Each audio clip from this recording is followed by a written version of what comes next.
You, Oh, I gotta let the mayor. Okay. you gonna tune the mayor in?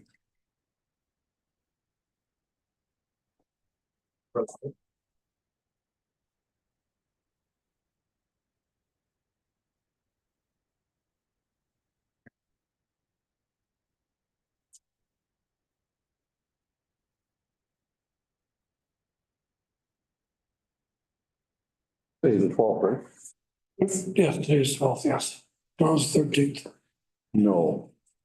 Is yesterday the 11th? I'm good at basic math. Well, real basic.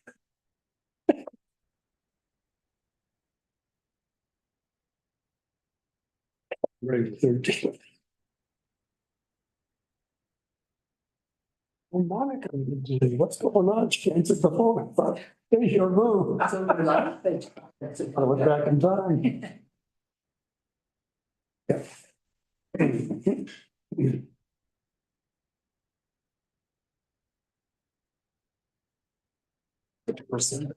So quiet, Kenny. I like it nice. I didn't see it there. We'll proceed with our meeting this evening. It's already November and November 12th, so we'd like to call the meeting to order and then for I have a mover and seconder to adopt the agenda, please. Councilor Champagne and Councilor Kelly. With the draft agenda presented to council and dated the 12th day of November 2024 be adopted as prepared. all in favor. Carried, thank you so much. Accepting the minutes of the previous meetings. Mover and seconder, please. Councilor Trahan and the minutes of the regular council meeting of October 22nd, 2024 be adopted as circulated. Favor? And carried, thank you so much. Any business arising from the minutes? Simply to advise council that we had a delegation at our last meeting from Castle Hall. And they had discussed the opportunity to gather and to make representations for the grant that had not been allocated to Castle Home. And so I understand they're in the process of trying to set up that particular meeting. And so we followed up with them and they advised us that they should know by next week. So you'll recall that was an additional allocation per bed that made a considerable difference on the financial statements or the financial I apologize. forecast. Last meeting, so Okay, yes, take your word for it. okay, right. Okay, c'est bon. Any declarations of conflict of interest? There being none, I should advise that Deputy Mayor Rouillacres will not be present. She is absent. And so she sends her regrets. And on that note, we move forward with announcements and updates from council members. I just want to talk about the Remembrance Day on Saturday. The weather was beautiful. It was nice and very well attended. Again, the Cenotaph Committee, I guess Frank Corbill and that was really nice to see. The area was nice and clean and flowers are the way they should be. So the Horticultural Society did a great job and Catherine Howard and the people and yourself. So again, it was nice to see. And it's one other thing I want to talk about is one of our residents passed away yesterday, Karen Sabern, Ray Sabern's wife. So we said put something out there to let them know. Thank you.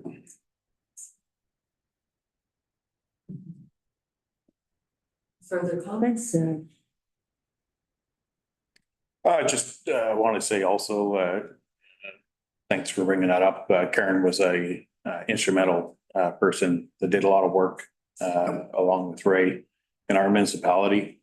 So I just, it was when I was told last night about Karen, I was been good friends with Karen, same with Councillor Champlain and Ray for a long time. So yeah, it was a little saddening on that. So yeah. Oh, thank you for sharing. Yeah. On that note, thank you for informing us. I was unaware, so I appreciate knowing and learning of the situation. And I I do agree that the Remembrance Day ceremonies were, ceremony here in East Ferris was excellent, and I'd like to, on behalf of council, thank Madam Clerk and staff of the municipality for organizing an excellent event. I also had the honor to represent the municipality in Bonfield and in Callender at their Remembrance Day ceremonies. And they're all so different and very touching and but certainly ours had the best weather. So it does make a difference in that respect with the people that attend. You love your themes or snows. Yeah. It's true. We have a delegation to council this evening, and they've asked for this opportunity to come before council. And so the company's name is Food Cycle Science, and it's going to be a virtual presentation. I believe Mr. Tracy is just bringing them online. And so this is it's an interesting product that and program that they are going to present to us. It's about residential food waste diversion solutions. And so they are live. Oh, there they are. And so I understand you are Maddie, is that correct? Hi, yes, that's correct. I'm Maddie. Okay, well, welcome, Maddie, and so we turn it over to you to inform us on your product and your program. Perfect. I will share my screen. Just give me a minute. Oh, I'm going to send a request. Yeah, no problem.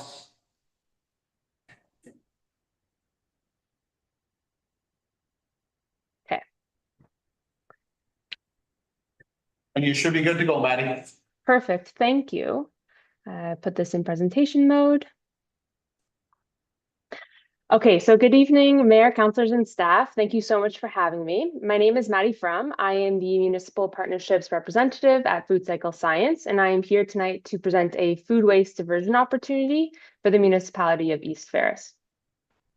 So Food Cycle Science is a Canadian company based out of Ottawa that's 100% focused on food waste diversion solutions. And we do this by using our innovative technology called the Food Cycler. So our in-home food recycler is sold direct to consumers, to businesses, to classrooms through partnerships with not-for-profit organizations, and to municipalities through our Food Cycler Municipal Division, which is what I'll be discussing tonight.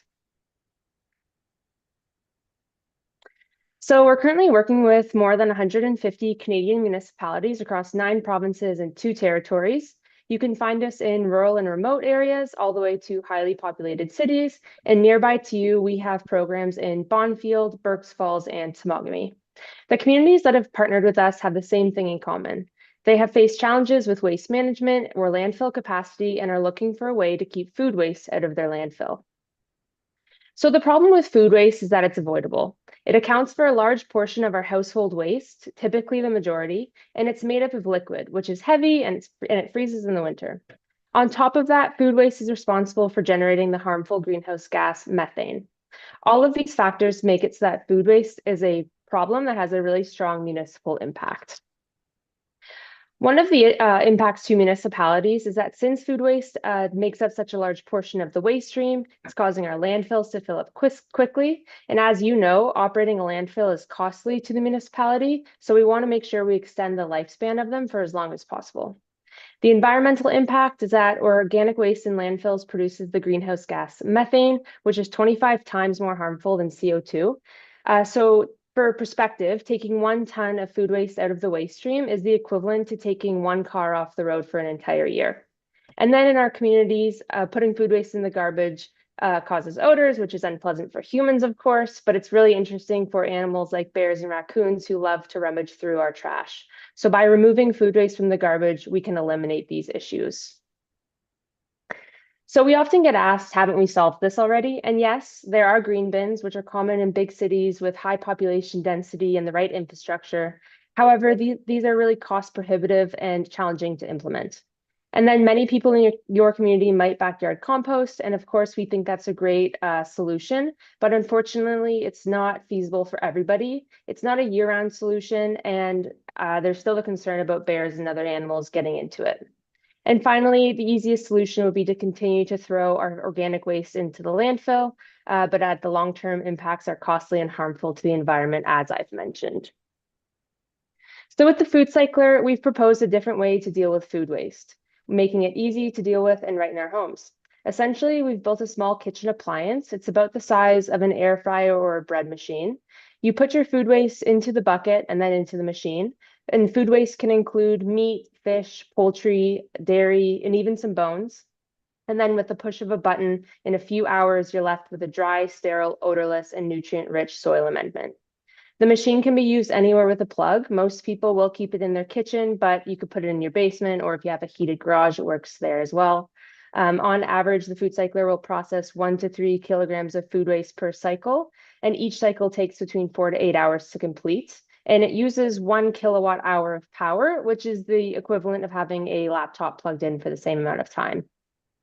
The resulting soil amendment has many uses. It can be used in the garden, in an existing compost system, or it can even be given to a local farm or processed with your leaf and yard waste system. So here's a look at the 2 units I would recommend for your municipality. The difference between the 2 just comes down to capacity and size.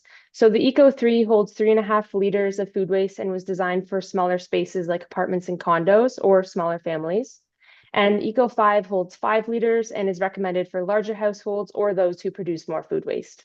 Both machines are equipped with reliable, a refillable carbon filter to eliminate any smells that occur during the process. But it's worth mentioning that the food cycler runs without these filters just fine.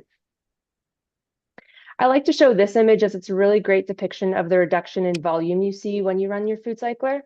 So a full bucket of food waste will reduce in volume up to 90%, leaving you with roughly 100 to 200 grams of the soil amendment. So the food fertilizer, has many beneficial uses. You can use it in your garden soil, as I mentioned. You could add it to a backyard composter or a tumbler or green cone if you have one. You can integrate it into an existing leaf and yard waste system. Some people have pelletized it and used it as a home heating alternative. And then you can drop it off at a compost site, a local farm, a community garden, or if you have a green bin, you can put it into that as well. So from an environmental standpoint, the food cycler is a net negative carbon solution. So that means just like planting trees or using solar panels, when you use the food cycler to avoid food waste, bringing it into the landfill, you're actually avoiding more greenhouse gases than you create in that entire process. The same can't be said for other municipal operations like waste facilities and waste and recycling collection services, which do rely on a large fleet of greenhouse gas emitting vehicles. So in addition to the environmental impact, the traditional method of managing waste is a heavily burdened system with unrelenting costs from trucking, labor, and maintenance. The food cycler offers a truly decentralized approach that avoids unnecessary additional labor costs, greenhouse gas emissions from trucking and improper food waste breakdown, and infrastructure costs to the municipality and the residents. The moment a food cycler enters a home, there is an immediate and impactful food waste diversion taking place. So one thing we've learned from working with municipalities is that residents are really interested in being part of the solution. They want to try new things, they want options, and they want their government to bring these options to the community. So with the food cycler, you get to bring something innovative and tangible to your residents. And since food waste accounts for such a large portion of household waste, it's the single most impactful strategy to achieving your food waste diversion targets. So the results from our municipal pilot projects have been overwhelmingly positive. We're able to achieve a 98% participation rate. We have a user rating experience of 4.6 out of 5 stars and a significant amount of net new waste diversion. Many municipalities have expanded their program to more households within the community after seeing how well the initial pilot program went. So in Nelson, BC, for example, after running 2 successful pilot programs, they're now putting a food cycler in every home of their city of 11,000 people. So the pilot program is a typical 12-week project. Residents will purchase a food cycler from the municipality at a subsidized rate.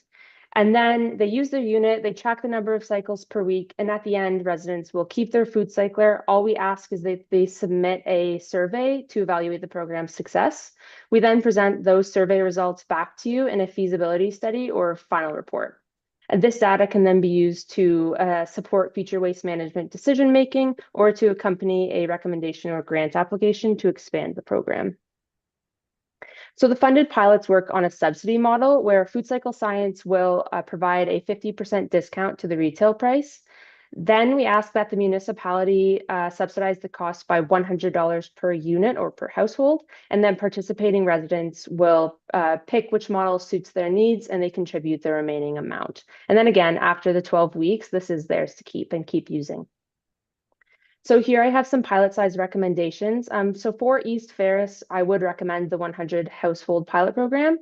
So since the municipal subsidy is $100 per household, a pilot size of 100 houses would require an investment of only $10,000 plus the cost of shipping and taxes. But this is just a recommendation. We're always willing to work with you on with your budget and your needs to figure out what pilot size will work best for you.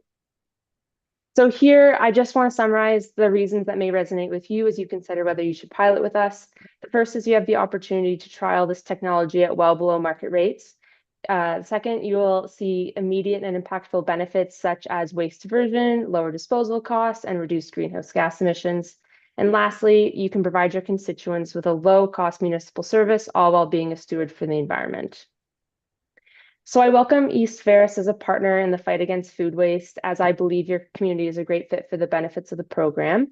Today, I ask that you receive this presentation as information, and should there be any interest in working with us on a funded pilot program, that you refer this to staff for a report and recommendation.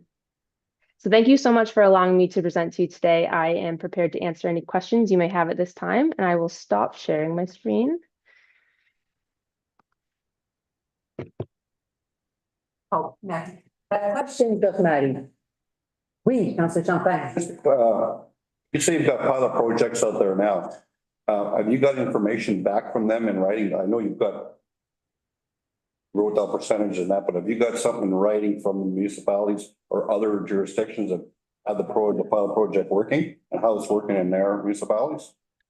Yes, we do. Thank you for the question. So we do have lots of information because we've worked with, 150 municipalities. So I can provide you some results from them just so you can see, how much CO2 they have essentially diverted, how much greenhouse gases they've diverted through this program. So I can provide those. I don't have the numbers on the top of my head, but I will get that information to you. Okay, thank you. You were mentioning that the town of Bonfield is a participant, is that correct? Did I hear you say Bonfield? Yes, that's correct. Has it been always this particular product that, because I understand they've been doing this for a few years now. Has it always been the food cycler that has been the product that they have been recommending to their citizens, or is this a different product? Thank you for the question. No, so it is the same product. Bonfield, I believe, was one of our first partners. So they had the first model of the food cycler. So we are now the models I presented to you are our newest models with better, I suppose, grinding function. Are there any, for some reason, I thought that with the Bonfield product, that there was insects or that were used as part of the, but here I don't think that is the case, correct? Has the technology changed? No, thank you for the question again. So we don't offer, the technology has never changed. There's never been insects involved. They on their own might have gone to, let's say, a worm farm and given their soil amendment to them to use. I know a few municipalities have done that, but that's not something that we are involved in. Thank you. Well, just a final question about Bonfield. What has been their experience with the program? I believe it's been really successful. Again, sorry, I don't have the number off the top of my head. I wasn't involved with Bonfield, but I can look into that and provide you with those results. And maybe just one final question. In terms of competitive products, would someone be able to purchase a competitive product on the internet or at a local hardware store? Yes, so we do have a few competitors that you can purchase at home hardware retail. You can also purchase our products retail, and they are about the same price. But I believe we are the only product in our category that is offering a municipal subsidy. Thank you. Thank you. Apologize for going ahead of members. I just wanted to bring forward the positive. Just one, where are they made? Thank you for the question. So we have a team in Canada. They're designed in Canada, but they are manufactured in China. We would love for the manufacturing to be in Canada eventually, but at this point, prohibitive with costs. Thank you for the answer. Any question from, okay, no, c'est bon? C'est bon? Okay, good. Thank you very much. No, really, that's really, A very informative presentation. We appreciate your time and as you suggested, we will cycle our questions. Well, I mean, we did ask a few questions, so if you would like to forward the information to Monsieur Trottier, that would be excellent. Thank you. Amazing. Thank you so much for your time today and have a great rest of your meeting. Thank you. Thank you.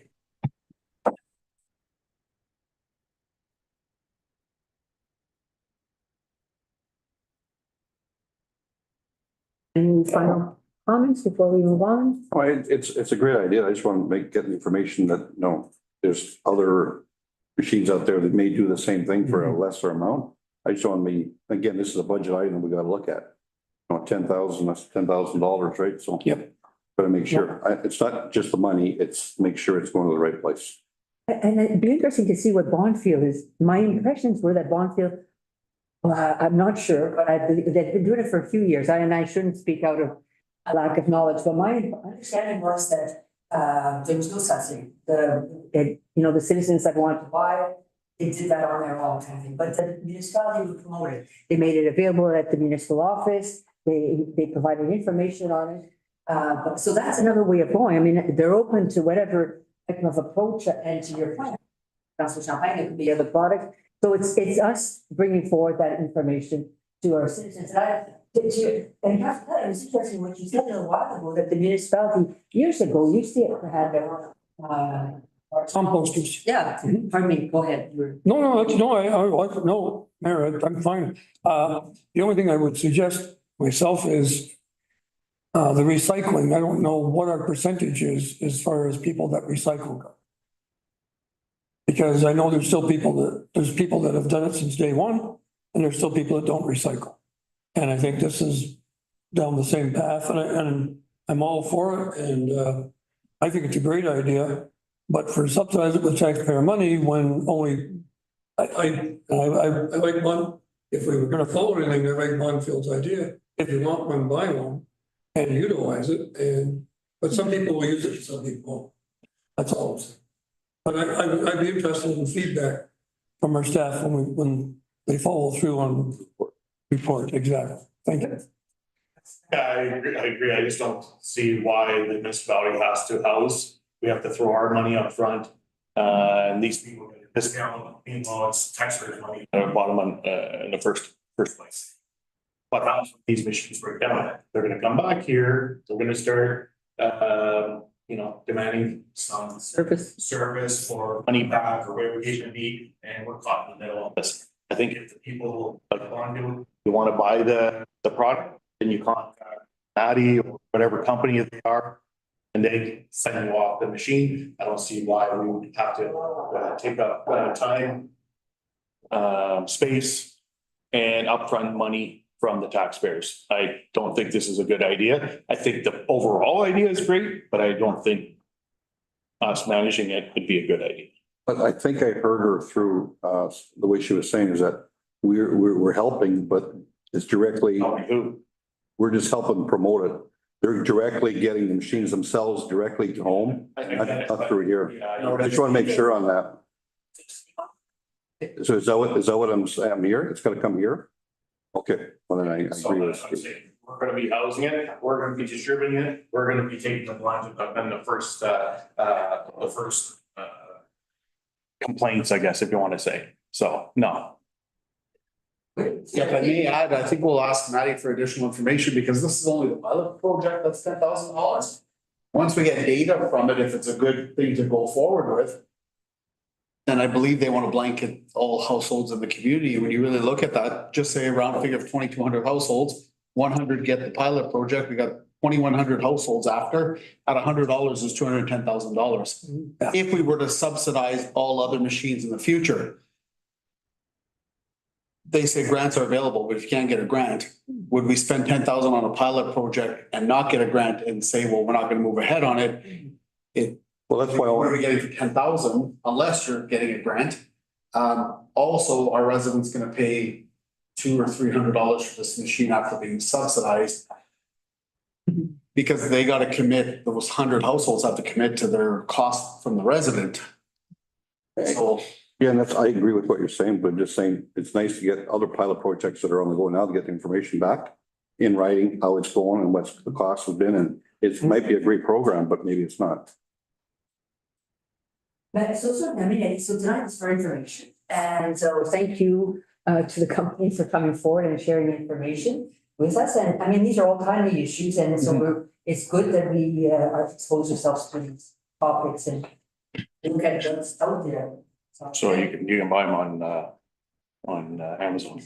I mean, Councilor Dan? You can buy them on Amazon. Oh, there, you just checked, yes, exactly, I think. And you're right. There could be competitive. So I mean, part of this discussion longer term is, do we want as municipality to inform clients? So as we go forth and put out information about our landfill and what's out there in terms of what they might do, but for another day, it's not for today, it's just. if council's okay with the process, once we get the information from Maddie, share it with council, I'm guessing carry on the agenda as well. Then council should make a decision at that point whether you want staff to go any further, like, because that was the steps, was a report from staff. But from that info, if you don't want us to go forward, we'd save the work on doing a report to council. Save the work. You're okay with that? Yeah. So on that note, we move forward to committee reports, public works and infrastructure. We don't have a meeting until the 20th. The only I've got is, got some people on McPherson Drive love it. It's really nice down there. The only complaint they have is the speed. And that's not gonna stop because, you know, got a nice new road, and it's not the residents. It's the people who use the boat launch at the end. So that's the issue that they have. But otherwise, everybody seems to be very happy, and then kudos to the staff, and even all the line painting and all that's all done now. So it looks really nice. Okay. C'est bon, thank you. Emergency management program committee, none. Fire and emergency services, wait. Two things. Council is gonna receive an email from the fire chief for time conversation today. We're gonna set up a date for council to come out to the Astro Fire Hall to do a little tour of the rentals. Yes.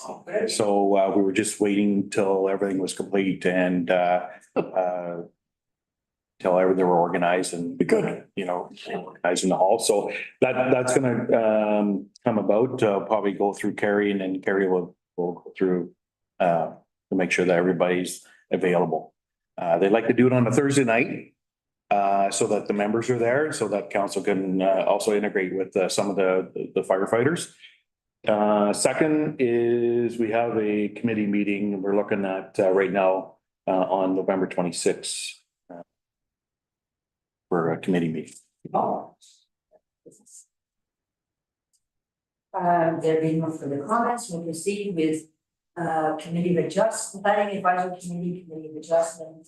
Let's move to November 27th. November 27th. And we're gonna have a meeting. It's got a couple of issues, but nothing major for items. It usually slows down this time.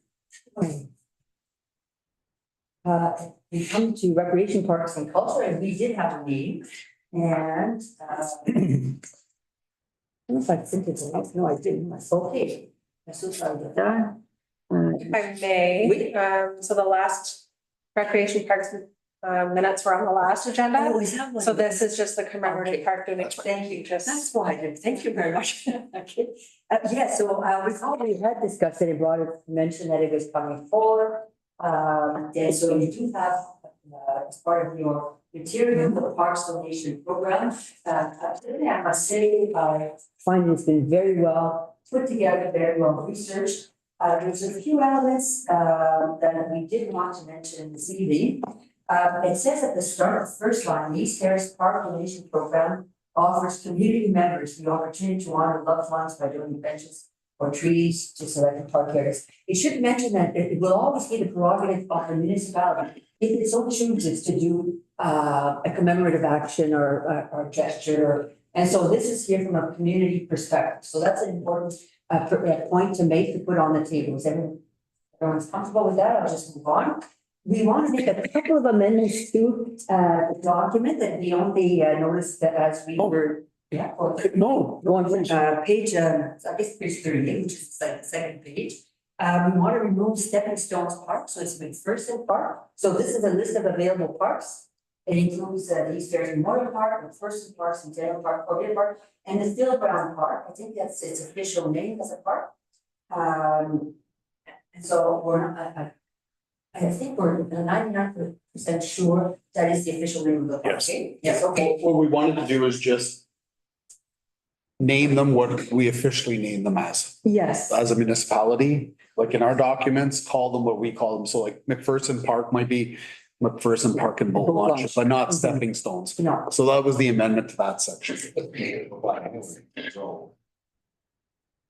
Wait, the names are there, so correct, so so just to say that this document we need to be amended, so tonight, because there's a resolution for us to pass the program, but it will be passed with these amendments too, so we will correct that. So if you turn to the next page,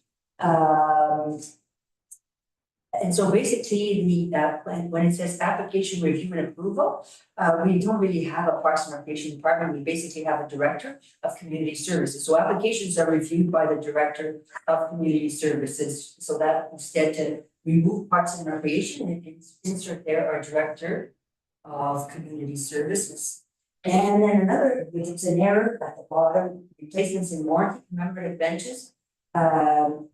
It's when we remove the 10 and just keep 5 years of the original installation. So that has some correction there.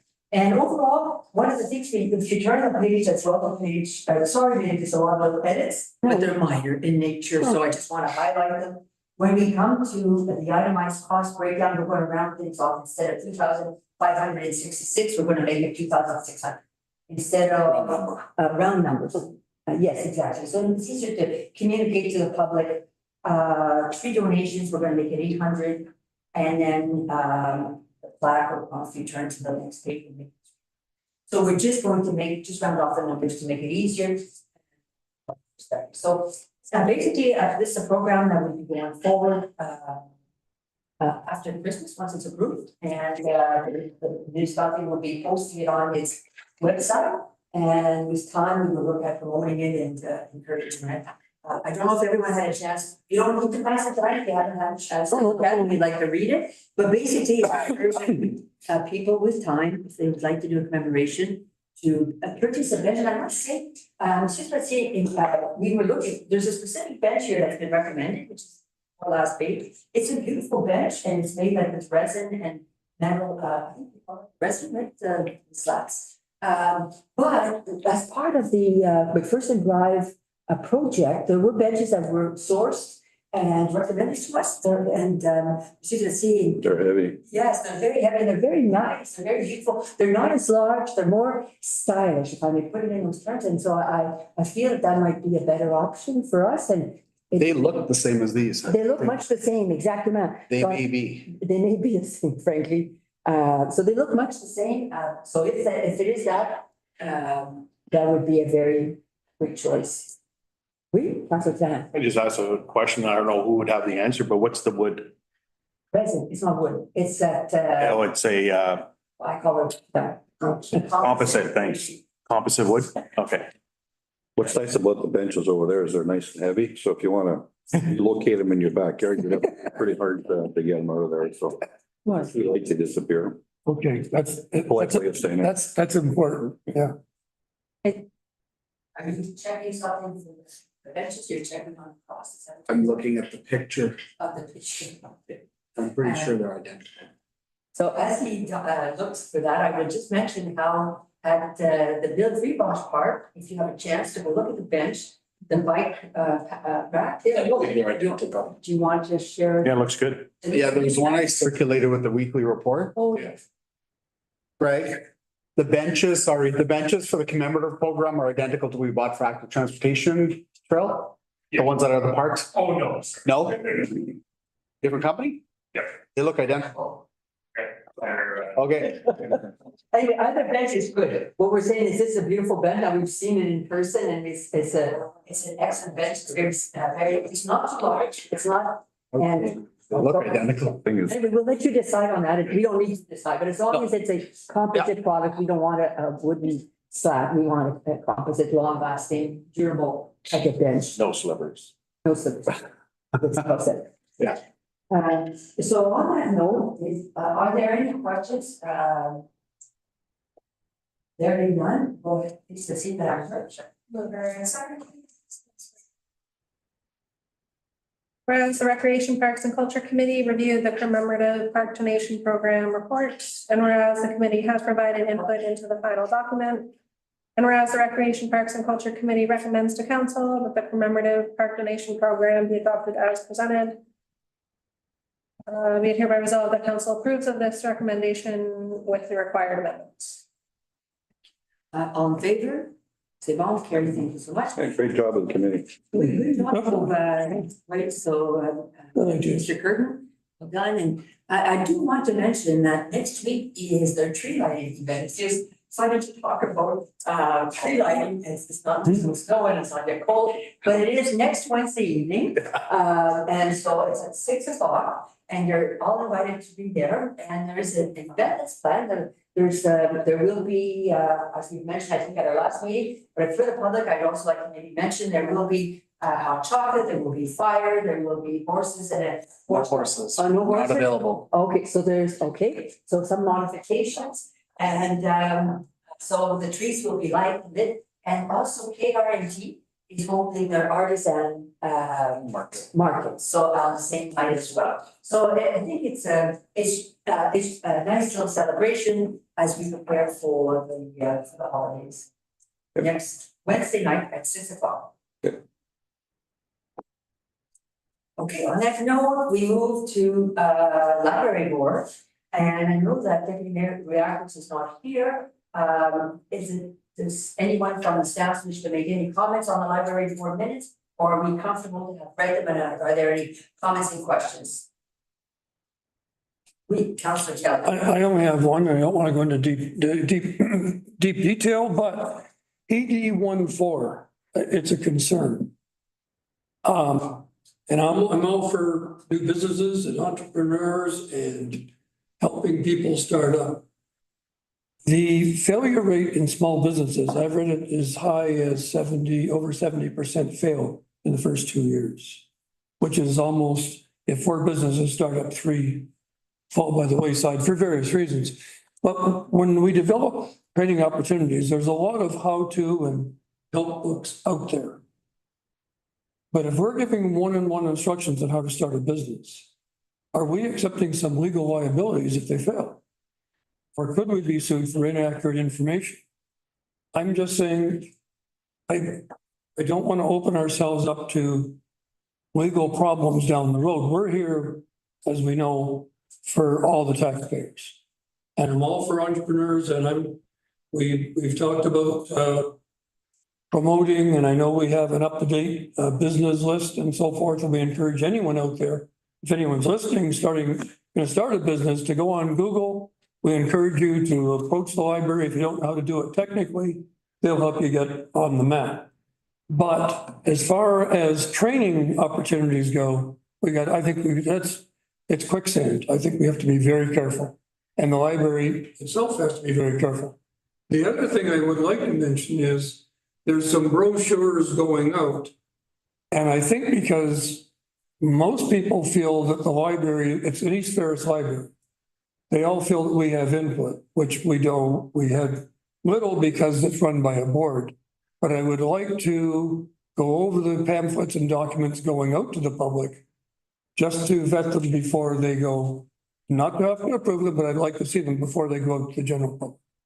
I think council, that's my opinion.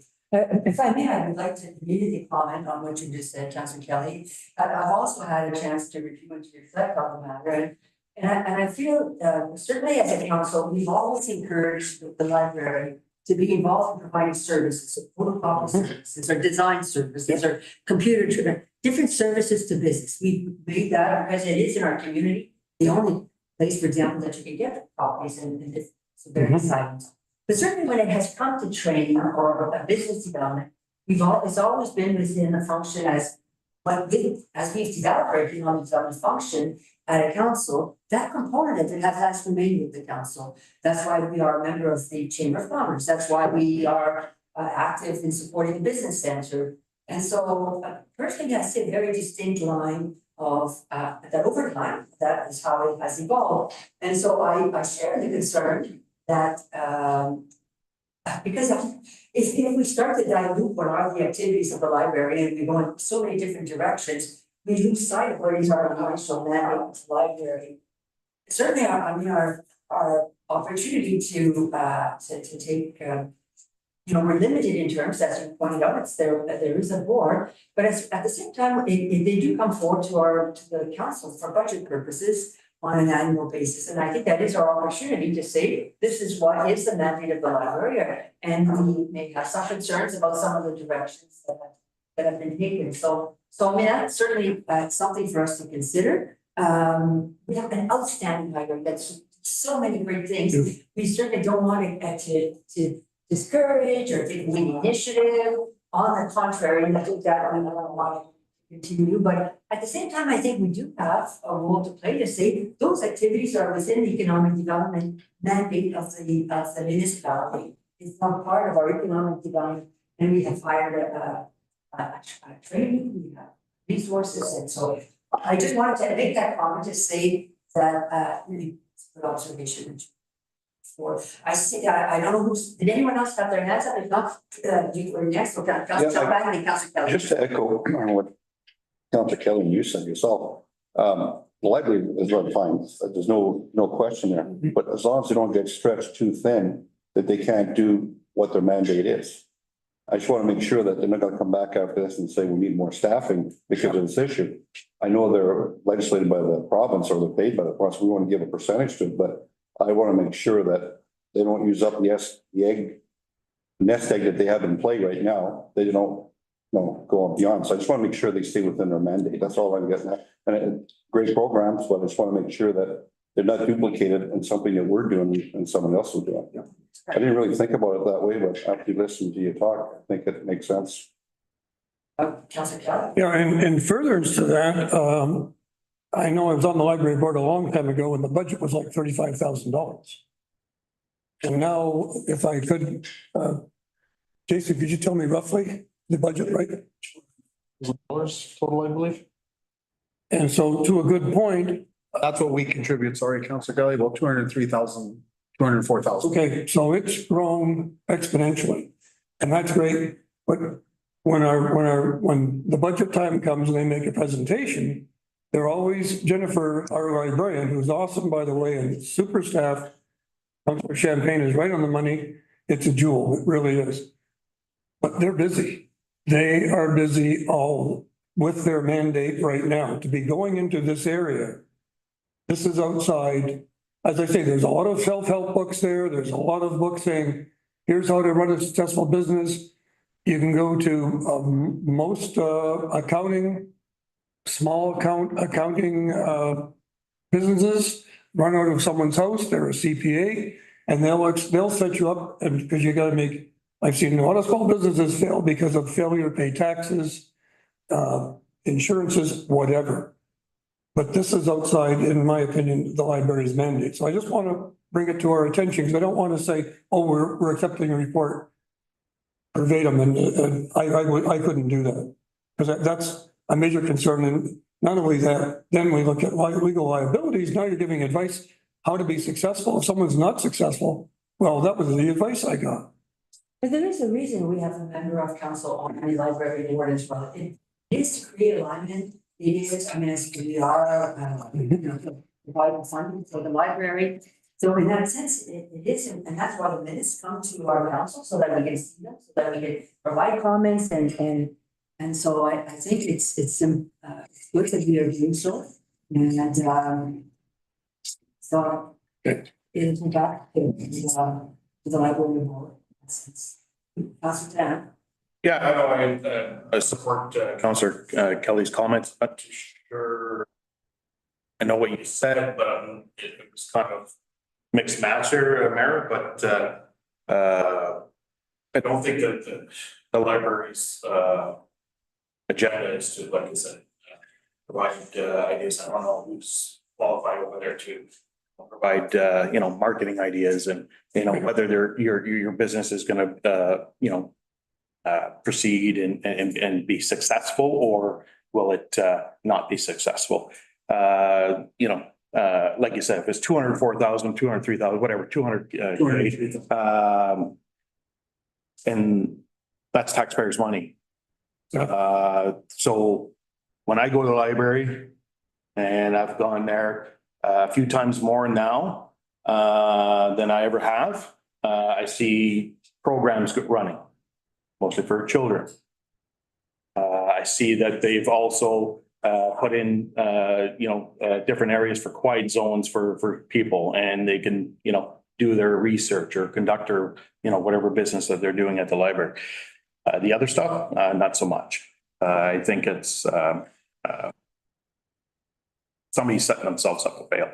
So I think, I'm not sure also with regards of the support services to businesses. When you said that, Mayor, I'm not too sure. Maybe I overheard that wrong, but I don't think the library is there to support businesses or even commercial businesses. So, and correct me if I'm wrong, if that's, I'm just trying to make sure that the waters and everybody's on the same page here. So I don't think that's a direction of the library. And that's, if somebody wishes to advise me something different, then so be it. But I don't think that's the library's role, as well as economic development. I just don't think. I think in our municipality, what our library is for is the schools, books, research, some services, which is great. I think that's awesome. I think for some of the other stuff, I think that they need to get it. And I know they have a good grasp, but they need to just fine tune a few things that I see when I went there. But hey, everybody's got an opinion, and that's what I see. But I don't think that we're services for up and coming entrepreneurship and as well as current businesses. So anyway, that's my comments. Thank you, Councilor. And I don't see, I know it's very minor, but the chair and the recording clerk has not signed the library minutes, so I'm not too sure if that got missed. If I could send copies. Okay, every other document I've seen signed, I just wasn't too sure what's. Yeah. So. Any other comments? Thank you so much for that. The Oregon Attachment Board, okay, so now we go to,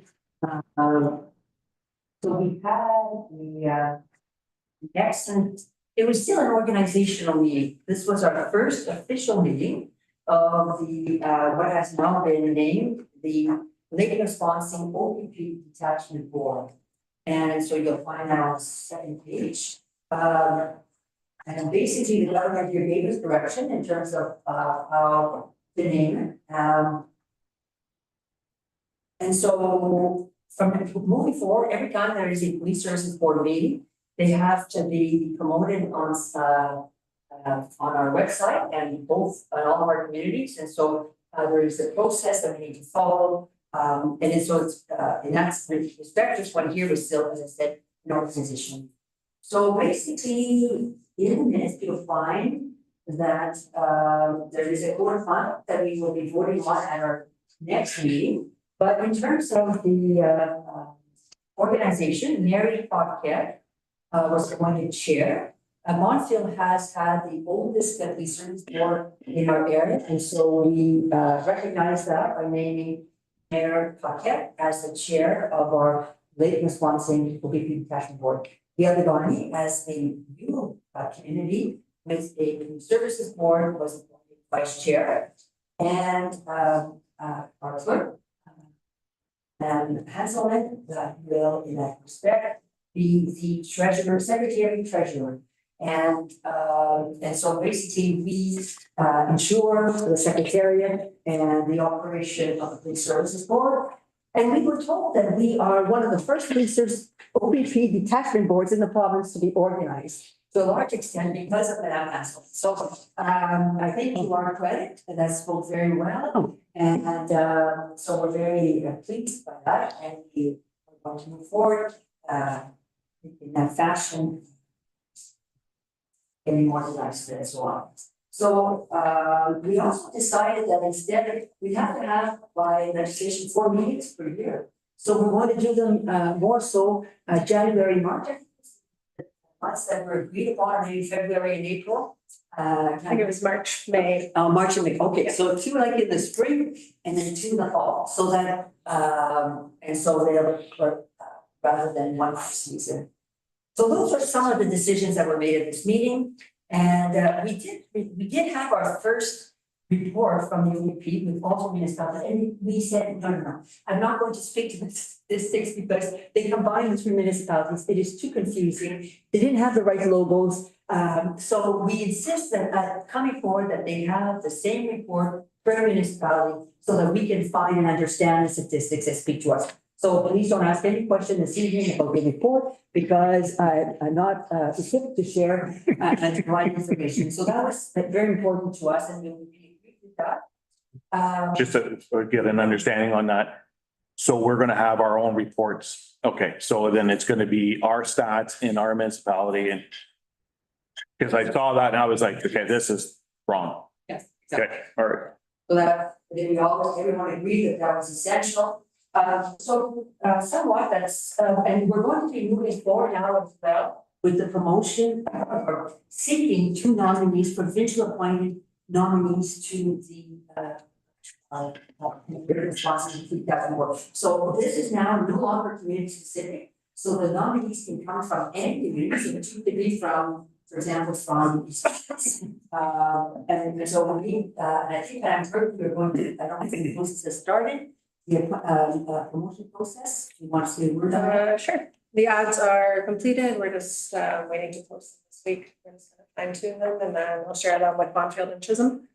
And then I'll share the ads. So if you know people that might be good candidates, we recall we had some great candidates that had applied for some of our committees, and so if you know people like that, encourage them maybe to their names or team. Who did we have as a provincial appointee before? Which one? Okay, it's not, I saw it in season, so. We still we have I can always have hard time to pronounce his name, he's an excellent representative. And so he represents us as a community, and so name. Was looking for 2 more. There's, if I may, actually 3 more. We have 2 provincial spots open and 1 community representative. So each municipality has a community representative, and then there's a 4th position, which can be from a member from any of the municipalities, but has to be appointed by each municipality. So that position is still vacant as well. So it's gonna get put up on our website, I assume? Okay. And they Yes, and actually, we did want to, we've so that's good. yeah, good try, Mr. Champagne, and just for, he's an excellent representative because he brings in the school perspective, the role perspective, and he's did a great job. I was busy. The other thing is in the, when all this is finalized, we will have a communication to the residents about the, I think it's responsible. But I do want to mention though that at this last meeting, the OPP did bring forward some of the various initiatives that they have, but one that caught our eye is the one that's entitled Let's Keep Our Streets Safe. They put North Bay, because it is about stopping panhandling at the corner of the lights that are on the bypass where they oversee traffic in North Bay, and they feel that could have the police services board felt that had applications for us as well, because so many of our residents travel into North Bay. So we can also encourage our residents to not contribute to panhandling, and so basically we have a number of these flyers, and the police services board suggested that each municipality we put forward something on our social media that discourages citizens from contributing, rather they would say we're going to give financial support when they stop you the line and ask you for money that we should instead be directing our funds to the gathering place or a place that has lead, rather than, doing so, at the lights. And so that was an initiative of the Ontario Provincial Police, and it's actually, I understand, going well. Yeah, just one question, maybe Councillor Trahan can answer this. Why doesn't the city of North Bay just put in a bylaw not allowing this to happen? They could just take them off the street. Pardon? Our jurisdiction. Well, it could be the OPP too. Why? Yeah, so with it, it's with that, it's kind of a shared responsibility, but it's the OPP first, it's their job. That's supposed to get the individuals off the boulevards at the in the middle of the intersections. Outside the intersections is the territory of the North Bay Police.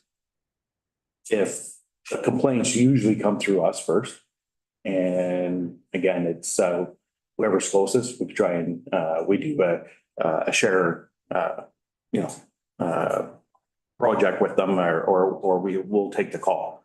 The problem is, to go a little deeper here, is so you take these individuals and you write them up a fine. Where's that going? Nowhere. You charge them, arrest and charge, bring them to court. Where's that going? Very real soon, right? So the problem is that they keep coming back. Problem is a priority level. Where is that on the priority level? Not very high. So there's a lot of things about it. I'm not too sure about their initiative. I'm not sure about their ideas, but if you want to get a police officer there, if there's somebody that's close and will look after it, we'll look after it. The city pretty much looks after it, but it's the OPP's property. So I know Toronto, they had the squeegee kids and they took them right out of there. That they finally put a bylaw in place. As soon as they show up, they're being taken off. yeah, so the OPP doesn't do bylaws. So basically, the intention here is to stop citizens from giving money, encourage citizens to give their money elsewhere where money is required. And there's such a need right now with gas, and other. And so it is, so basically the Police Services Board made the recommendation that we should encourage such community, especially as we approach Christmas time, and maybe this is an opportunity, rather than as we go, I'm not sure what the message should be, but I think you have a copy, right, in new materials. It was part of the, it's an attachment to.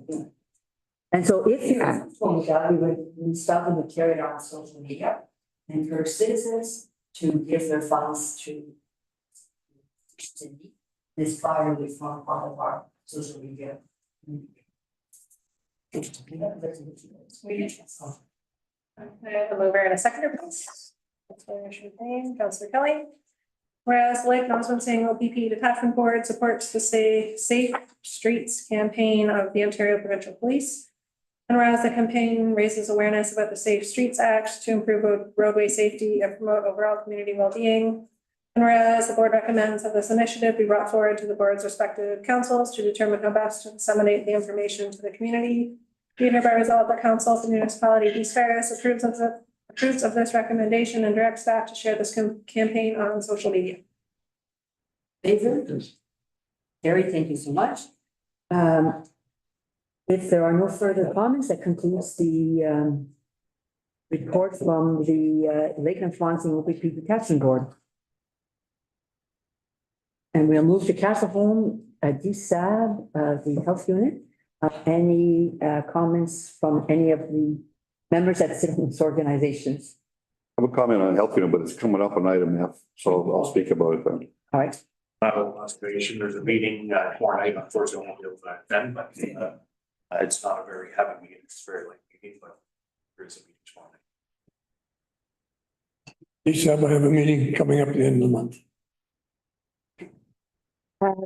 Departmental reports, we come to the matter of a septic reinspection, I guess, program. Is it Mr. Curtin that will touch on it? Yes, okay, thank you.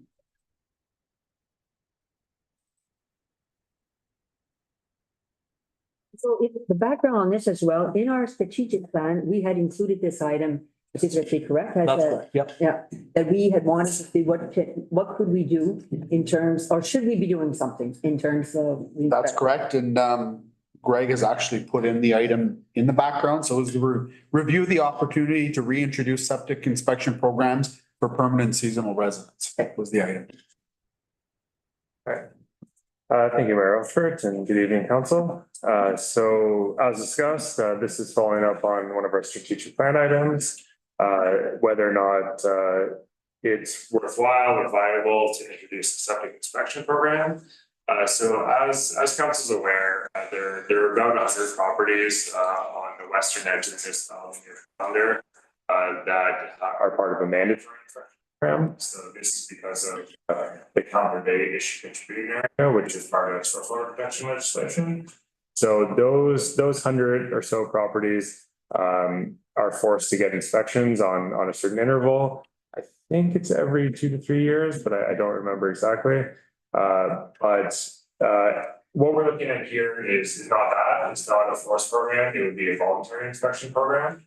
And if we were to go forward with it, the way it would work would be that whatever properties we find, whether it be all lakefront properties or all properties, or whatever set of properties, they would pay a fee based on whatever we set, whether it be cost recovery or some type of offset, and then a representative from the Conservation Authority would go to their property. They would do a visual inspection of their septic system, and then they would make recommendations based on that visit. The inspection would only be visual. It wouldn't be any type of internal investigation of the system or anything like that. And the Conservation Authority would administer that program. Where the issue comes in my eyes is that the Conservation Authority is not currently able to take on any of this programming without additional staff and additional resources. So in talking to the Conservation Authority throughout this year, they had said that, there may be an opportunity to do that, but East Ferris would be responsible for the entire bill for hiring new staff, providing the vehicle and supporting expenses for office space time, et cetera, to run this program. So we'd be looking, well into the $100,000 to $200,000 range per year to operate this program. There's, a huge variability depending on how much they travel, what type of supporting expenses are required. So the natural kind of follow-up when I was looking at this was, what type of benefit would we gain if we were to go forward with this type of expense? And looking into that, so I got some data on how many kind of emergency type system like situations we have and how many failed systems there are. And the Conservation Authority has said that they had one notice that they issued so far in 2024, and that was remedied almost immediately. So their process when they see a failing system or some other type of septic related issue is they issue a notice and try to get compliance first before proceeding with more serious action. So they had one this year, they had 0 last year, and then they didn't look at data beyond that, but they said 0 or 1 is typical in an average year. I did ask them if other examples of septic inspection programs have led to more instances, and the Conservation Authority staff I spoke with indicated that a program that ran in Seguin Township, which was very similar to what we were asking about, had a slight increase, but it wasn't a dramatic number of additional incidences. So I can't recommend that we go forward with this based on the cost and it being a couple of instances per year. The primary reason for that are that when there is a failing system, the building code gives the Conservation Authority staff the right to enter someone's property and issue a notice regardless of whether we have a septic inspection program or not. And secondly, I think that significant budget could just be better allocated elsewhere. So as an alternative measure, I did recommend that we go forward with like a public information campaign.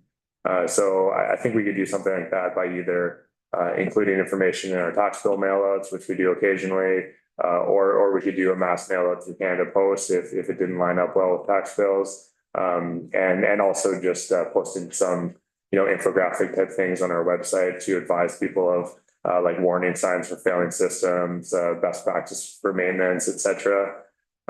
So ultimately, I think we'd be better served with a public education type campaign rather than going through study of a program.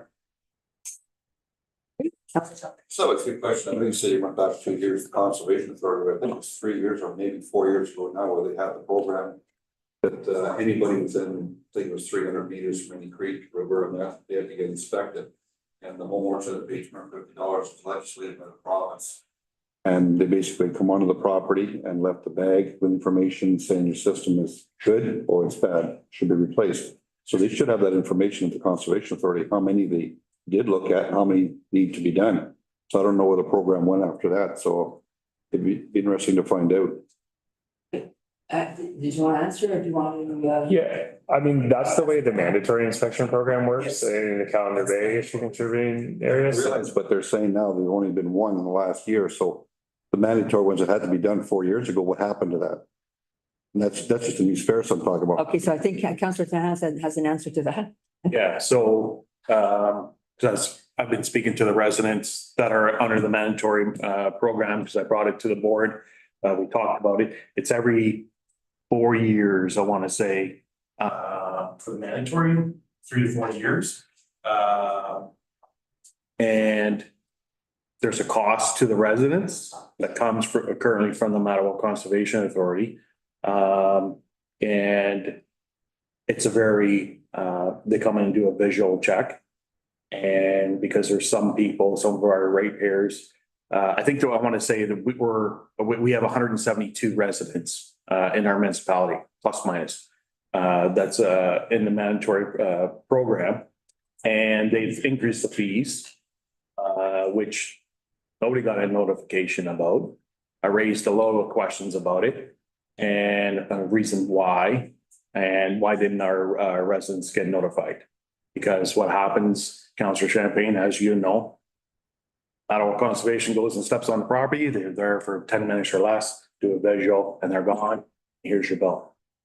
Not very, there's other municipalities or townships that are also not very happy with regards of this program, how it's laid out and how it's done. And it's not, I've raised my concerns for our municipality with regards of it. And it's still kind of,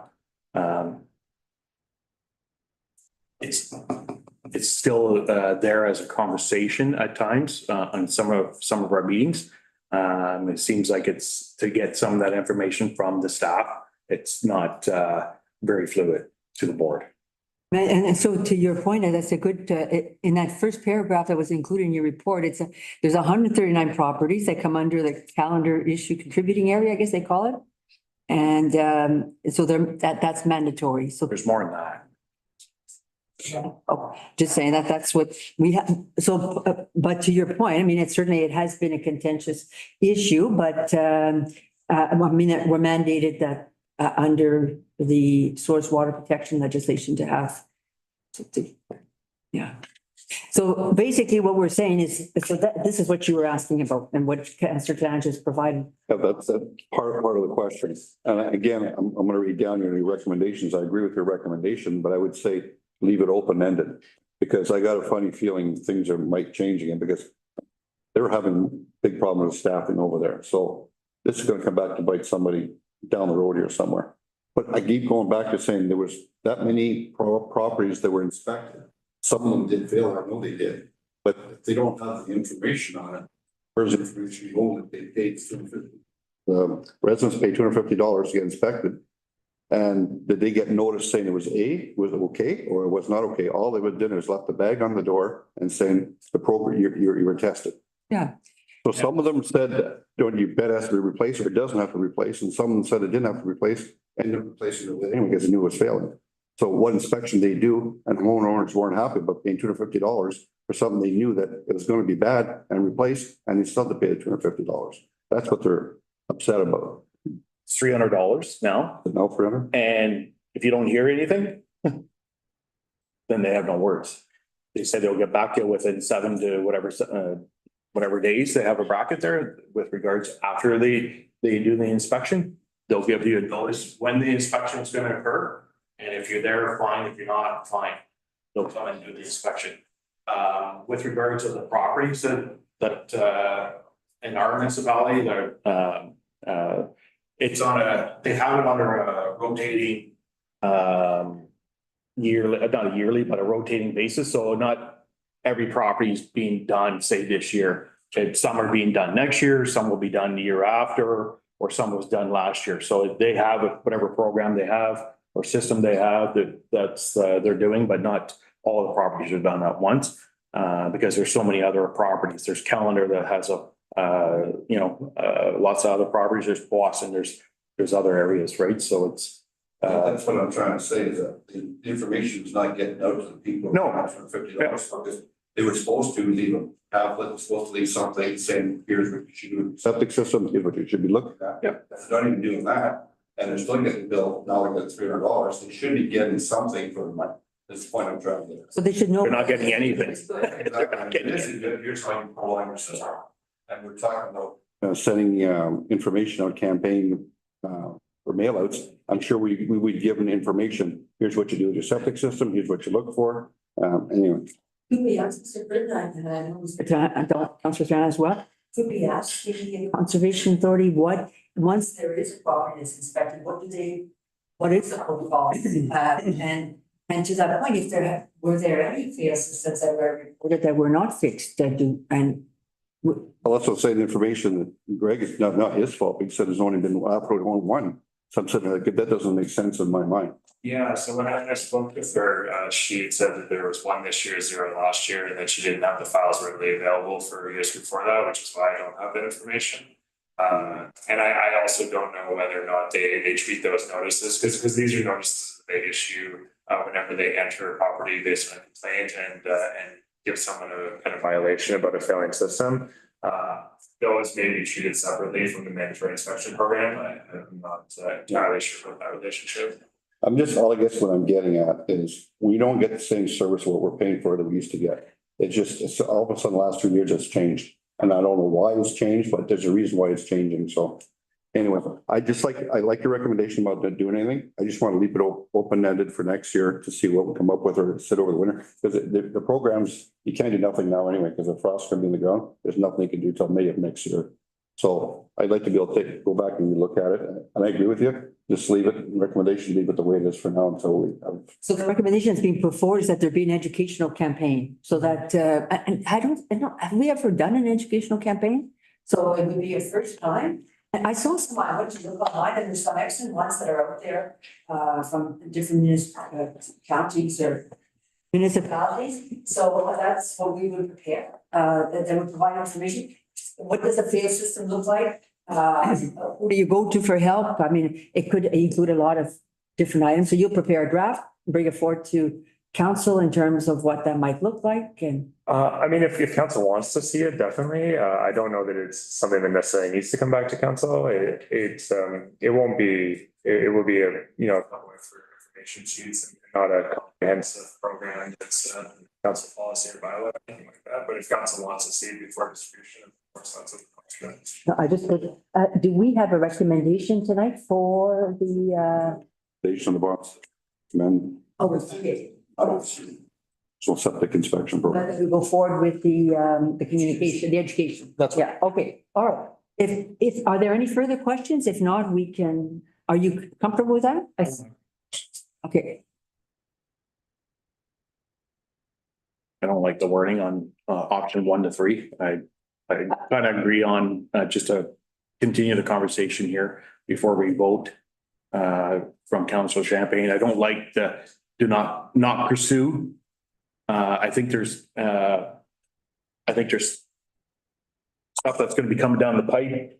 I don't want to sit there and close this door completely. And then we have to go around, say, in another year to revisit this and make some changes.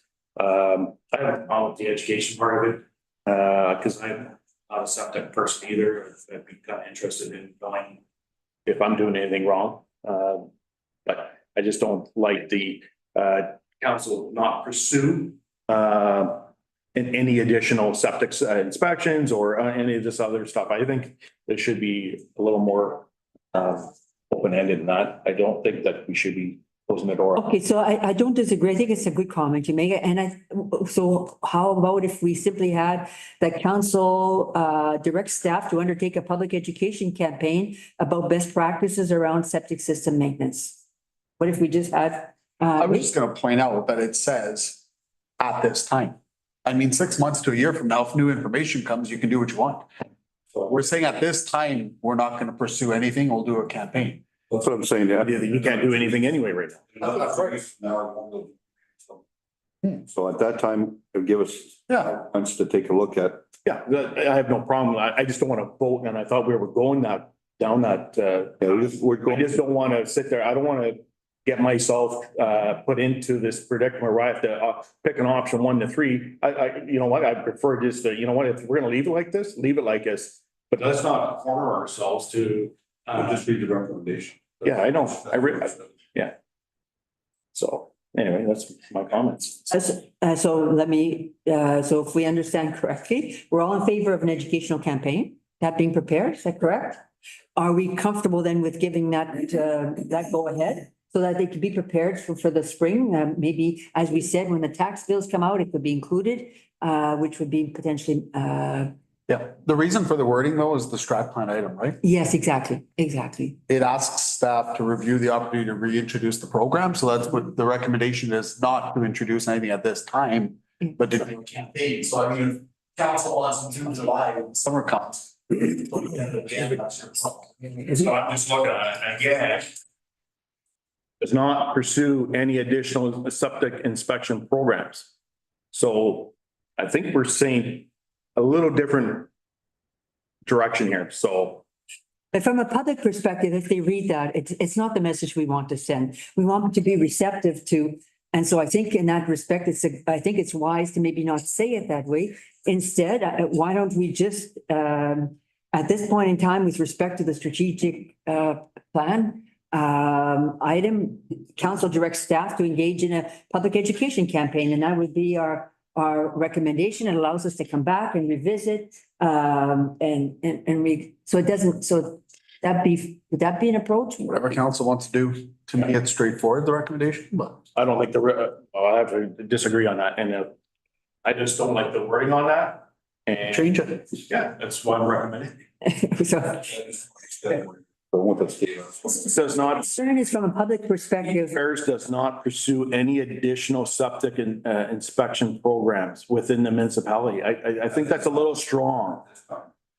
Sure, at this time, but I don't like to, if we go back on the records, I'm gonna sit there and go, yeah, I raised my hand, I don't wanna have any inspections at this time. Well, we know there's no inspection programs at this time. We're in the fall, we're going in the winter. So we know there's not gonna be any inspection programs. So either you push it to the spring or you change the wording. If I may, the reason why we brought this to council now rather than the spring, like we know that it's difficult to do inspections in the winter. But if council did choose to move forward with the program, it takes time to develop the program, to hire staff, to gear up to do that. So it would have taken us the winter to get this program in place to be effective come spring. What program? Well, if we had went forward with one, Monsieur Tracy is next. Pardon me, I just want one clarification. This isn't the mandatory ones that the conservation authority is doing, though. Like, we're not saying they're not gonna do it. That's totally separate. We're saying we're not gonna come up with inspection programs that are paid for by the municipality and, you know, we have like a new program, right? We're just saying this time we're not coming up with any new inspection programs. We'll do a campaign. It's not the mandatory ones, the conservation authority takes care of and they are legislated to do them. Which is, that's two different things. Yeah. And I'll read it, Councillor Kelly. Just a thought, if we just bring it in, if we just make it option 1, 4, whatever, 4. Council at this time, direct staff to undertake a public education campaign about best practices around septic system maintenance, period. And if one of the best practices down the road is redoing the inspections, it's open-ended. It's not negative. Exactly. Okay, so it's gone. You guys. And that's what I'm trying to reiterate. There we go. So we got rid of the first part of the sentence. Yeah, that's what I said. I don't like that. I don't like that. We're all in favor of the, we're in favor of the whole thing, but to get rid of, what we're not doing, we're being proactive. And we're not closing any doors. If that's all right, we'll make that modification to, Councillor Champagne, wait, Yeah. I mean, that's what we. Okay, Mover and a seconder, please. I'm okay either way, just to. Councillor Trahan and Councillor Champagne. The council for the municipality of East Ferris, staff to undertake a public education campaign about best practices around septic system maintenance. Excuse me, maintenance. and before we vote, any additional comments? Sorry, can I, one more time? The council for the municipality of East Ferris directs staff to undertake a public education campaign about best practices around septic system maintenance. Okay, could we also add there about possible contacts where people, where our residents can call and get further information or put a complaint in? Who are they gonna, no, I wouldn't do that. So, We're liability or putting ourselves in liabilities situation. so we're leaving it this cap. At this time, With the authority? no, but if we don't have anybody on staff that actually is licensed, I'm not saying our staff, pardon me? not saying our staff. Well, this is what we're saying, Township of East Ferris is what we're saying. Leave it like that. That will, Fine. okay, all in favor? C'est bon, carry, thank you so much, and thank you for bringing forward this item as part of our strategic plan.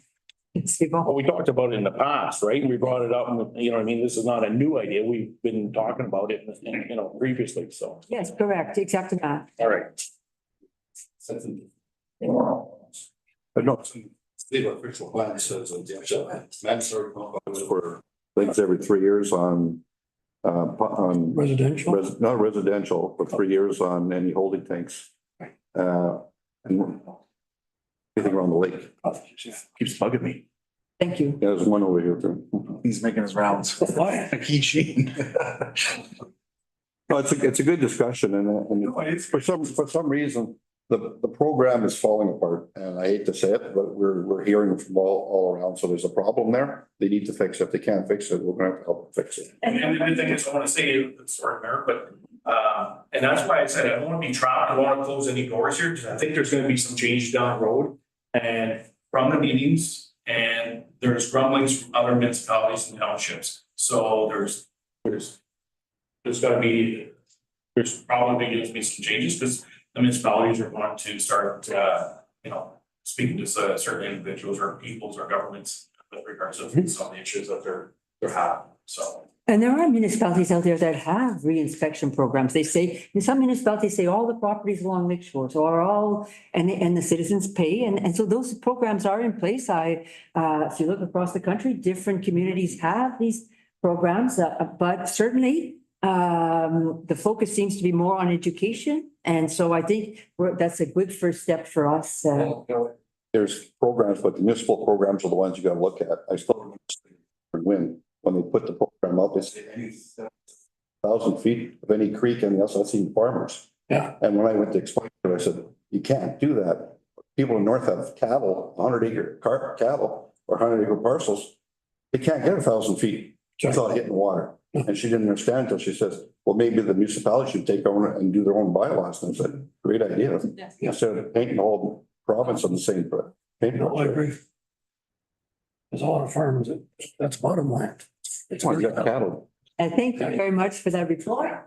Okay, so we move forward and there's a notice of motion by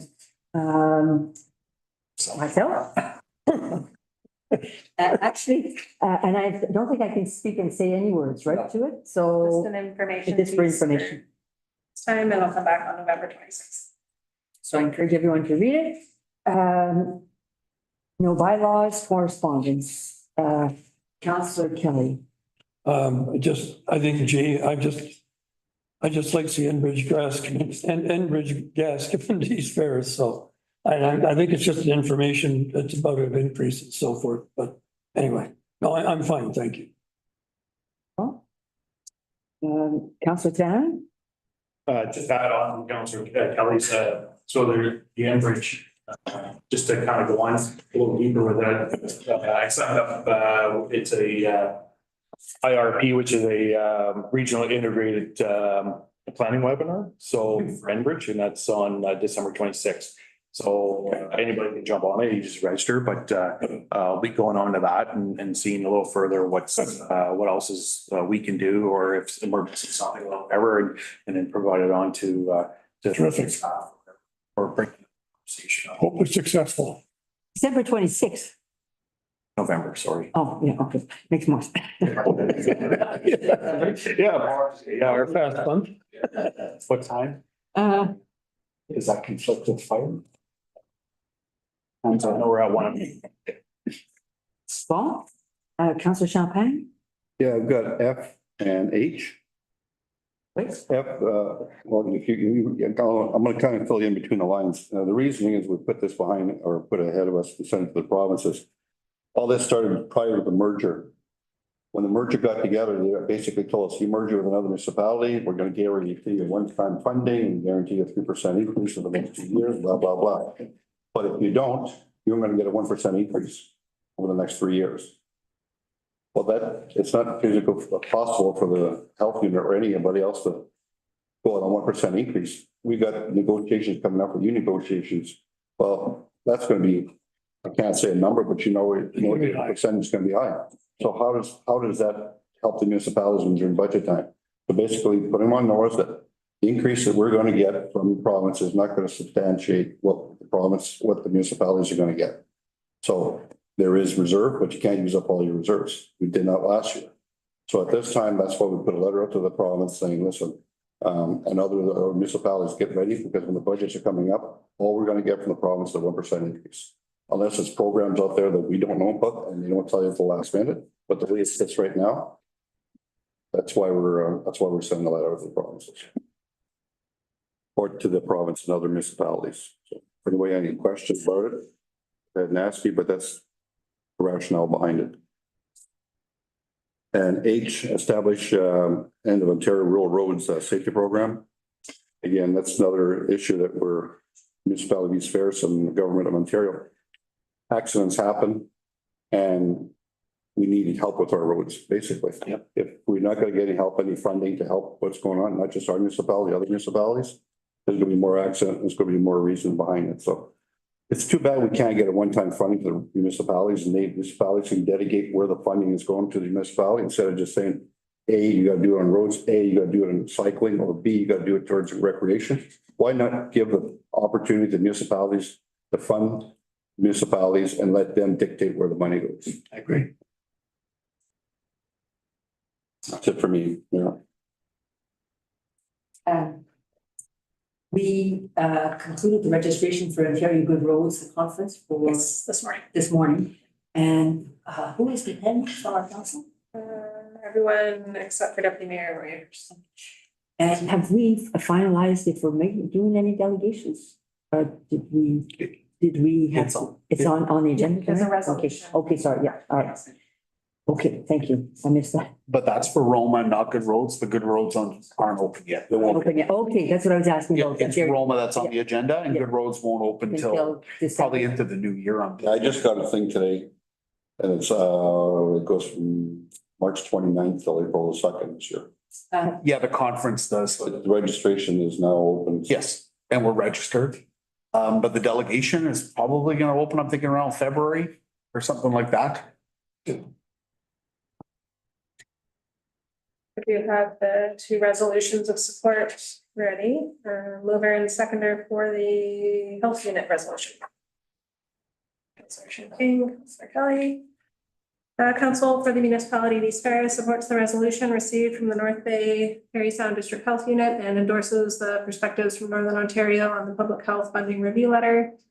And further, a copy of this resolution be sent to Dr. Kieran Moore, the Honorable Sylvia Jones, Ontario Minister of Health, Elizabeth Walker, Executive Lead, Office of the Chief Medical Officer of Health, Boards of Health of Ontario, the Honorable Vic Fideli, the Honorable Brandon Smith, and the Honorable John Bancroft, Association of Municipalities of Ontario, the District of Parry Sound Municipal Association, and member municipalities. In favor? Bon, thank you so much. A mover and seconder for the Good Roads resolution. Councillor Kelly, Councillor Drain.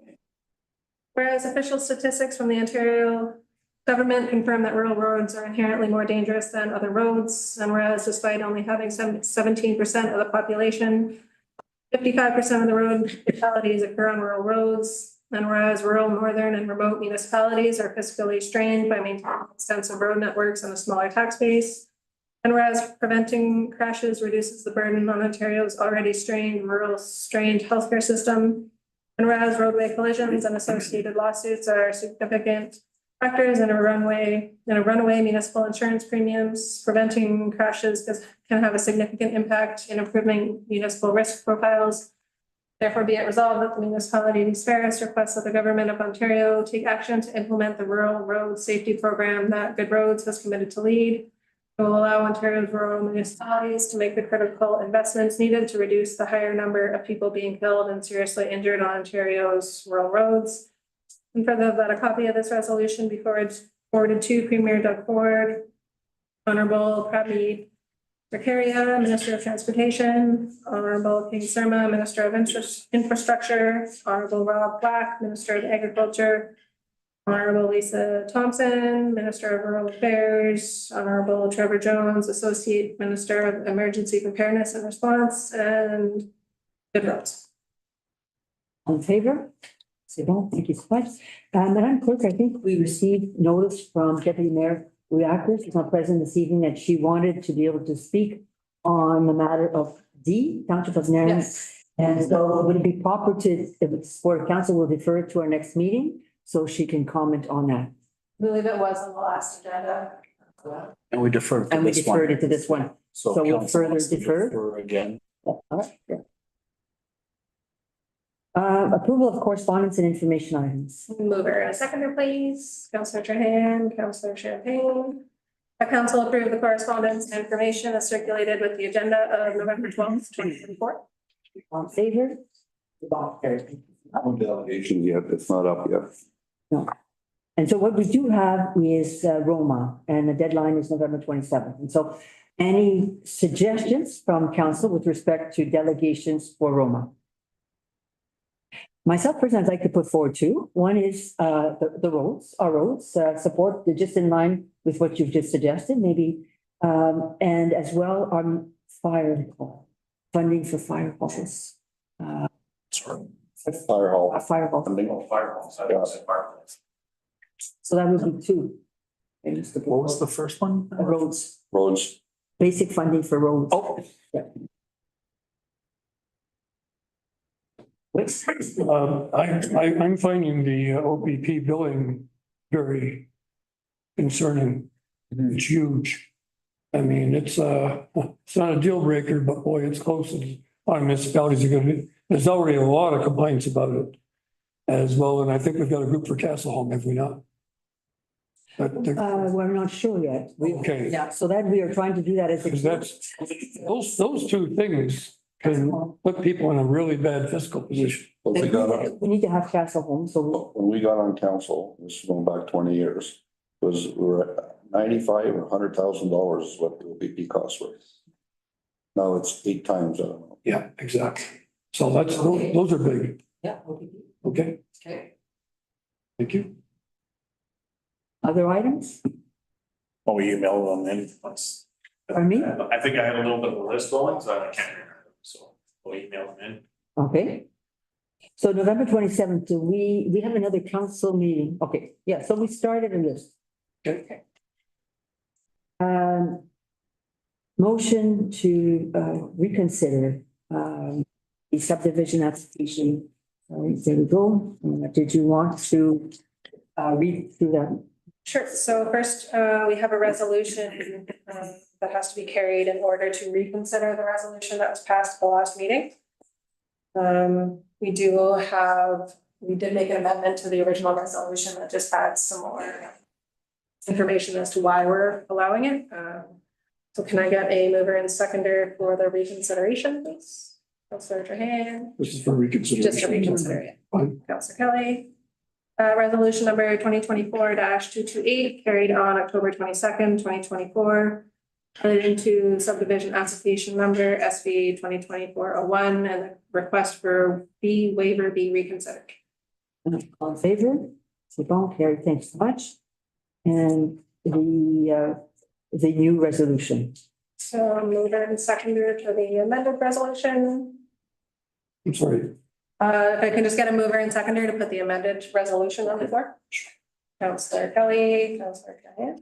Perfect, thank you. Whereas the owners 1851477 Ontario Inc. the lands described as part of lots 11, 12, 13, and 14, concession 15. Township of East Ferris, District of Nipissing, has applied for approval of a draft plan of subdivision for the purpose of creating 12 new lots. And whereas this application is a resubmission of phase 2, a previously approved application under file SB 2018-02, which has lapsed. And whereas no additional lots or changes have been made to the proposed development for the approval that was given for file SB 2018-02. And whereas since the original approval was granted, the application was granted on May 14th, 2019. The application has gone through an Ontario Land Tribunal hearing. And whereas in their letter dated September 12th, 2024 to Luck Geomatics on behalf of 1851477 Ontario Inc. requested counsel for the municipality of East Ferris waives the $2,000 application fee as it was previously collected for this application. And whereas the date of lapsing of the approval was set at 3 years, whereas 5 years is more common for developments of this size. And whereas the global COVID-19 pandemic had great impacts on the residential construction industry as well as other industries throughout the pandemic.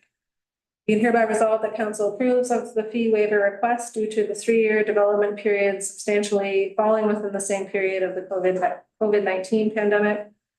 And further, that by approving this request, council is not setting a precedent for future fee waiver requests for planning applications, and that any future fee waiver requests will be handled on a case-by-case basis. Any comments or questions before we vote? Oui, Councillor Champagne. I agree with the changes because it's happened to myself. I end up paying the fee, but that was my fault on my own. But I think it should be in there that sometimes it's beyond the control. So it should be allowed at that time, but if it's something that just lapses because you forgot about it or you didn't do nothing about it, then which is basically what we're saying is that it's base by base or case by case, sorry. So you're comfortable with how it's written? Wait. Personally, I would have preferred to have seen as well, or but as long as it's included in our public comments, that during that period, we had given as well flexibility to our citizens as a result of COVID. So that I don't know how to refer to the, I'm not suggesting we add it. I just want to make the comment that during that period, we had given, how did we refer to that? Taxation, concessions.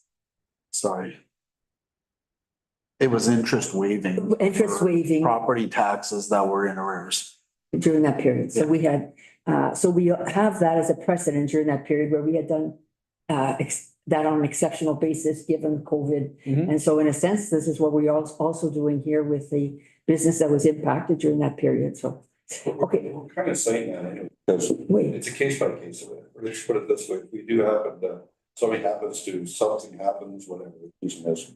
They can apply for the funding. They can apply for it back. We're just not going to do it automatically. They have to apply for it.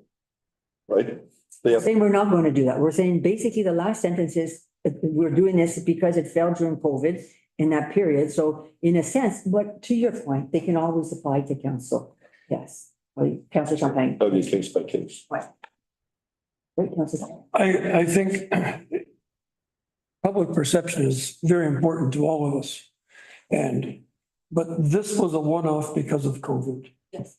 And unfortunately, there were some businesses that did not survive. They had to close down and never reopen. And I mean, I don't know how you'd run a construction company during COVID when people couldn't even talk to each other for fear of getting the disease. There's a lot of people who were dying. I mean, do you remember the pictures from New York City where you had fields with open tents where people were passing away and we had bodies stacked in trailers? It was like the plague, for goodness sake. So it's a one-off event. And I can't imagine what it was like working in an office in an enclosed space. At the time, I know our staff, everyone wore masks. So that's why I agree with Councillor Champagne.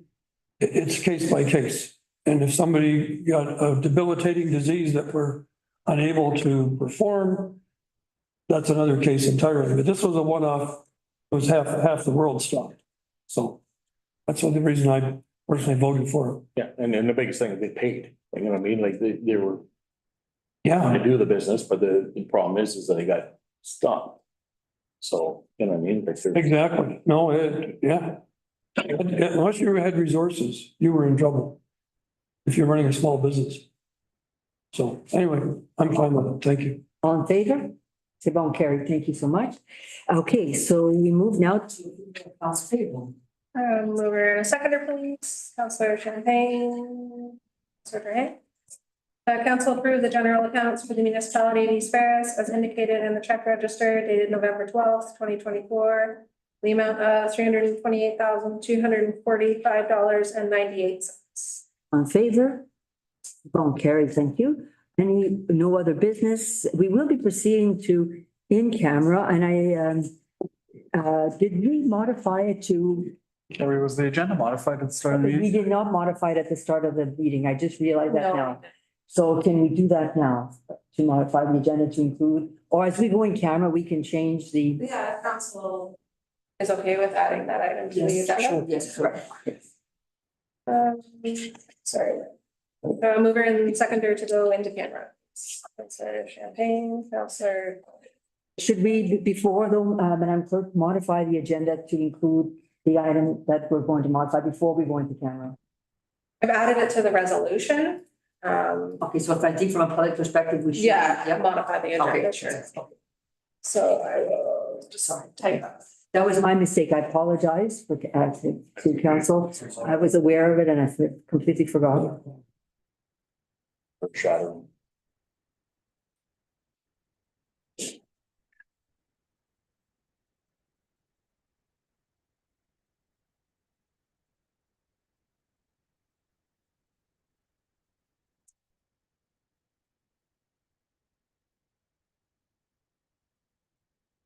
So a mover and, Oh, sure. Sure. moved by Counselor Trahan, seconded by Counselor Kelly. The council for the municipality of East Ferris approves the addition to the in-camera session, item 39.2, item F, advice that is subject to solicitor privilege, including communications necessary for that purpose regarding a matter before the Human Rights Tribunal. All in favor? Yeah, thank you so much. So that was to amend the agenda. Can I get a mover and seconder to move into in camera? Senator. And Councillor Champagne. This meeting proceeds to in camera session at 6:44 p.m. under section 239(2) of the Municipal Act. In order to address matters pertaining to subsection H, information explicitly supplied in confidence to the municipality or local board by Canada, a province, or territory, or a crown agency, if there's any of them regarding the above land claim. And subsection F, advice that is subject to solicitor-client privilege, including communications necessary for that purpose regarding a matter before the Human Rights Tribunal. In favor? C'est bon, carried. Go in the room? Okay. Yeah.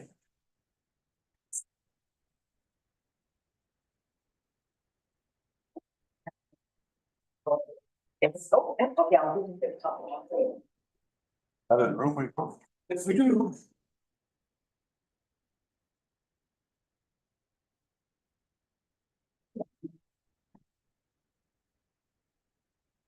Thank you. Oh.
Seriously?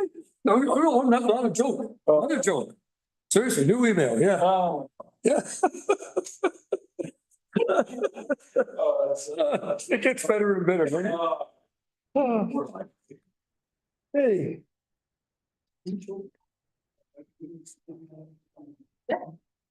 We're live there, so we can continue, yeah. Do we pass a resolution? We have a mover and seconder to come out of camera, please. Raise your hand, Councillor Kelly. We do now adjourn this in-camera meeting at 7:27 PM and return to our regular session. On favor? As a council, we did have a general discussion about the Algonquin land claim. But basically, overall, there is nothing new to report with the Algonquin land claim. The council has not received any new information. And so that was the conclusion of our discussion. On that note, we move to confirmatory bylaw. Mover and a seconder, please. Councillor Champagne, Councillor Kelly. As council for the municipality of East Ferris deems it expedient to pass 3 readings of the following bylaw at this session. Be it hereby resolved that a bylaw to confirm the proceedings of council from October 22nd through November 12th, 2024. During a first, second, and third time, passed in number 2024-42, and that said bylaw be signed by the mayor and clerk and sealed with the seal of the corporation. On favor? C'est bon, carried. Thank you. And yes, adjournment. Adjournment. Mover and a seconder, please. Councillor Trahan and Councillor Champagne. But we do now adjourn at 7:28 PM and meet again on November 26th, 2024. On favor? C'est bon, carried. And hopefully we'll see you next week, next